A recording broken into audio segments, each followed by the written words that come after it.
بسا اوقات بہت سی محنتوں کا نتیجہ انسان دیکھتا ہے کہ ضائع چلا گیا، میں نے 10 سال محنت کی، حاصل کوئی نہیں نکلا۔ یہ ثمرات کیا ہیں؟ محنتوں کے ثمرات کا ضیاع۔ کوشش آپ نے کی، قسمت کی خوبی دیکھی ہے، ٹوٹی کہاں کمن، 2-4 ہاتھ جب کے لبے بام رہ گئے۔ Be prepared. ایک شاعر کے یہ اشعار ہیں، وہ کمیونسٹ تھا، میں نام بھی نہیں لیتا، لیکن یہ کہ یہ اسی انقلابی، چونکہ ان کا بھی ایک انقلابی نظریہ ہے، انقلابی عمل میں یہ سارے مراحل آتے ہیں۔ کوئی سیٹ بیک آیا، فرض کیجئے کوئی ناکامی ہو گئی، تو اپنے ساتھیوں کو دل بندھانے کے لیے یہ فصل امیدوں کی ہمدم اس بار بھی غارت جائے گی، سب محنت صبحوں شاموں کی اب کے بھی اکارت جائے گی۔ میرے نبی کے ثمرات کا جو لفظ یہاں آیا ہے، وَنَقْصٍ مِّنَ الْأَمْوَالِ وَالْأَنفُسِ وَالثَّمَرَاتِ، سب محنت صبحوں شاموں کی اب کے بھی اکارت جائے گی۔ دھرتی کے کونوں کھدروں میں پھر اپنے لہو کی کھاد بھرو، پھر مٹی سینچو اشکوں سے، پھر اگلی رت کی فکر کرو، پھر اگلی رت کی فکر کرو، جب پھر ایک بار اجڑنا ہے۔ ایک فصل پکی تو بھر پایا، تب تک تو یہی کچھ کرنا ہے۔ ایک مقصد ہے سامنے، انقلاب برپا کرنا ہے۔ ایک کوشش ناکام ہو جائے کوئی پرواہ نہیں، نیکسٹ، پھر تیار رہو ناکامی کے لیے۔ ایسا نہ ہو جو انگریزی میں کہتے ہیں hope for the best but be prepared for the worst. ایسا نہ ہو کہ دوسری مرتبہ ناکام ہو کے بددل ہو جاؤ، تمہاری ہمتیں جواب دے جائیں، نہیں، پہلے سے تیار رہو کہ دوسری مرتبہ بھی ناکامی آئے تو آئے، لیکن جب تک کہ کامیابی حاصل نہیں ہوتی ہمیں یہ کام کیے چلے جائیں۔ دیکھیے سیرت میں آیا کہ نہیں یہ واقعہ؟ بدر میں مسلمانوں کو فتح ہوئی تو احد میں زک پہنچی کہ نہیں؟ 70 صحابہ شہید ہوئے کہ نہیں؟ اگر ان کی ہمتیں جواب دے جاتی تو گاڑی کیسے چلتی آگے؟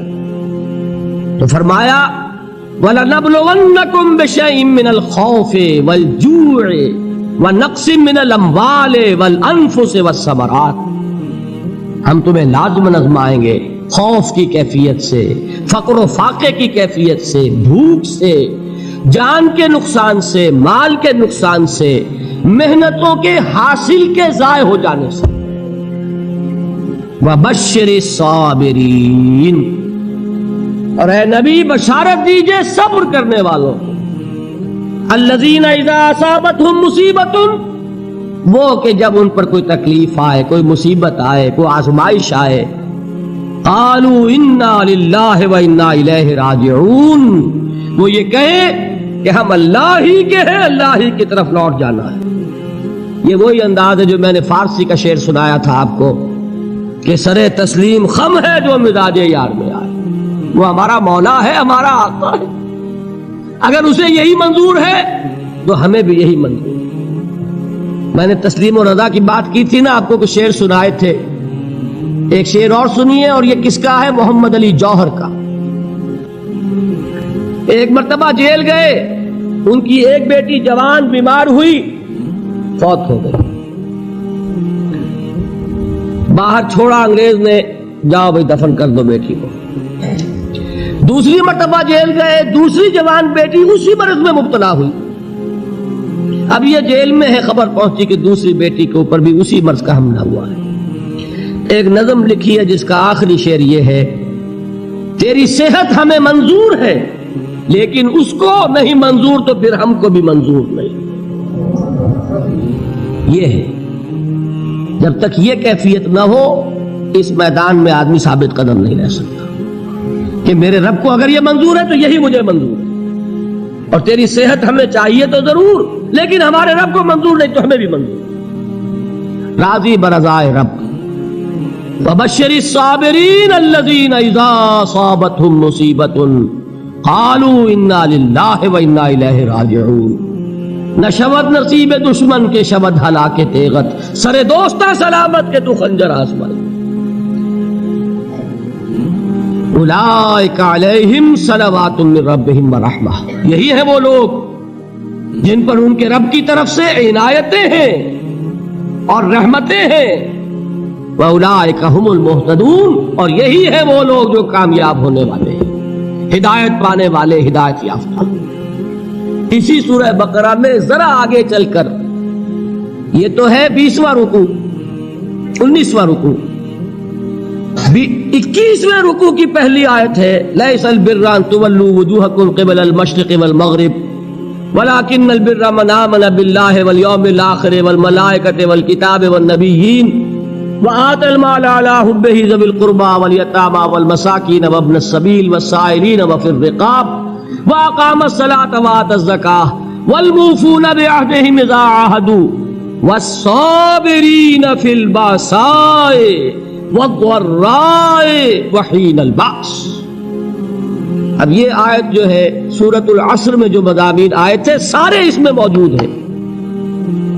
وہاں ایمان کا لفظ آیا، یہاں 5 ایمانیات کی تفصیل آ گئی، اعمال کی تفصیل آئی، اور آخری بات وہاں کیا ہے وَتَوَاصَوْا بِالصَّبْرِ، اور یہاں کیا ہے وَالصَّابِرِينَ فِي الْبَأْسَاءِ وَالضَّرَّاءِ وَحِينَ الْبَأْسِ، اور صبر کرنے والے، اصل نیکی ان کی ہے جو صبر کریں، کس میں؟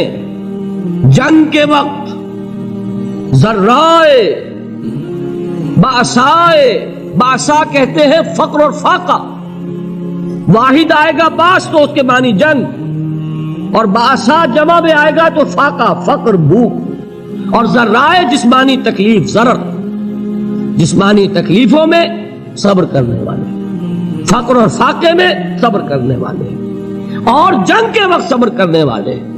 اولئک الذین صدقوا واولئک هم المتقون، یہ ہے وہ لوگ جو صبر کرنے والے ہیں، یہ ہے جو سچے ہیں، جو اپنے دعوے میں نیکی کے اور ایمان کے صادق ہیں، اور یہی وہ لوگ ہیں جو متقی ہیں۔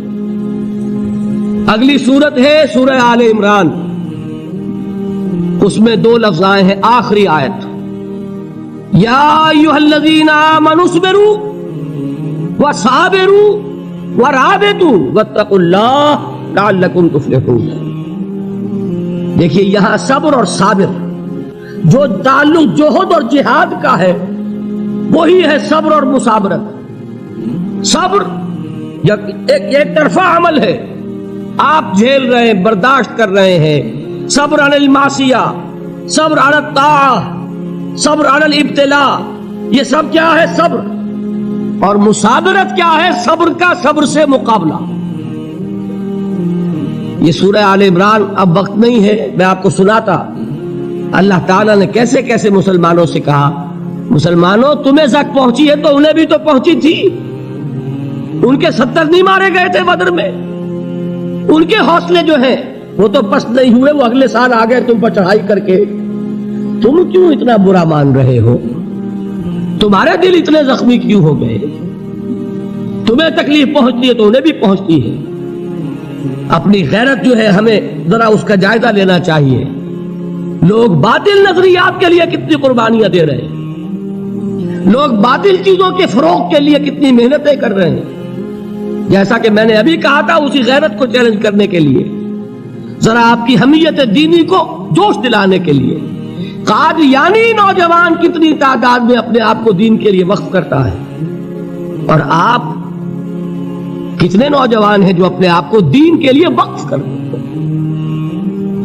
اور وہ کھاتے پیتے گھرانوں کے لوگ۔ یہ نہیں ہے کہ اگر کوئی اور کام نہیں کر سکتا تو پھر یہ ہے کہ وہ دین کے کام میں لگ جائے۔ باصلاحیت لوگ، کھاتے پیتے لوگ، ذہنی استعداد رکھنے والے لوگ، اونچے گھرانوں کے لوگ، وہ وقت کریں اپنے آپ کو دین کے لیے، اس کے بغیر کیسے باہر آ جائے گی، کیسے رونق آ جائے گی؟ تو دنیا میں باطل نظریات والے جو ہیں، یہ بات کہی گئی ہے، مسلمانوں تم اگر توحید کے لیے لڑ رہے ہو، دیکھتے نہیں ابو جہل کو، اس نے گردن کٹوائی ہے شرک کے لیے، شرک کے لیے گردن کٹوائے، اور تم توحید کے لیے گردن کٹوانے کو تیار نہ ہو۔ اس نے گردن کٹوائی کہ نہیں کٹوائی؟ اور کس طرح کٹوائی ہے؟ کیونکہ بڑا متکبر قسم کا، فرعون قسم کا شخص تھا، جب گردن کاٹنے لگے تو کہتا ہے ذرا نیچے سے کاٹنا، تاکہ جب تم نیزے کے اوپر چڑھاؤ میرے سر کو تو اونچا نظر آئے، معلوم ہو سردار کا سر۔ وہ بدبخت مرتے ہوئے بھی جو اس کی کیفیت تھی نا، اس کو ذہن میں رکھیے. تو یہ اس لوگوں نے قربانیاں دی، جانیں دی. تو فرمایا اگر تم ان سے زیادہ قربانی نہیں دو گے، یہ جو نوٹ کر لیجئے اس کو، مجرد اگر حق کو غالب کرنا اللہ کے ذمے ہو تو آنے واحد میں غالب کر دے گا، تمہیں تکلیف ہی دینے کی ضرورت نہیں. سمجھ رہے؟ کیا اللہ کے مقابلے میں کوئی باطل کی طاقت ٹھہر سکتی ہے؟ یہ تمہارے ایمان کا امتحان ہے، یہ تمہارے خلوص کی آزمائش ہے، یہ تمہارے امتحان کا ثبوت درکار ہے کہ اللہ تعالیٰ دیکھنا چاہتا ہے تم اس کے لیے اپنی جانیں قربان کرنے کو تیار ہو کہ نہیں، تم اس کے لیے تن من دھن لگانے کو تیار ہو کہ نہیں. اور یہ جان لو کہ اگر کفار اور مشرکین اور ملحدین اور باطل نظریات والے وہ جو کچھ قربانیاں اپنے باطل نظریات کے لیے دے رہے ہیں ان سے زیادہ اگر تم نہیں دو گے تو حق غالب نہیں ہوگا. انہوں نے جو صبر کیا ہے اپنے باطل نظریات پر، اگر تم اس سے زیادہ صبر کا ثبوت نہیں دو گے اپنے اس حق پر تو حق غالب نہیں ہوگا.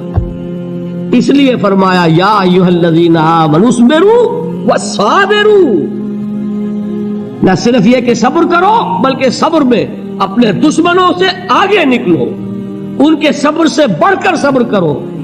ورابطوا، مرابطہ کہتے ہیں چوکس رہنا، ہوشیار، پہرا دو.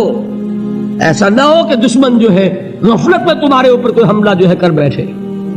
واتقوا اللہ، اور اللہ کا تقوی اختیار کرو، لعلکم تفلحون، تاکہ تم فلاح پاؤ.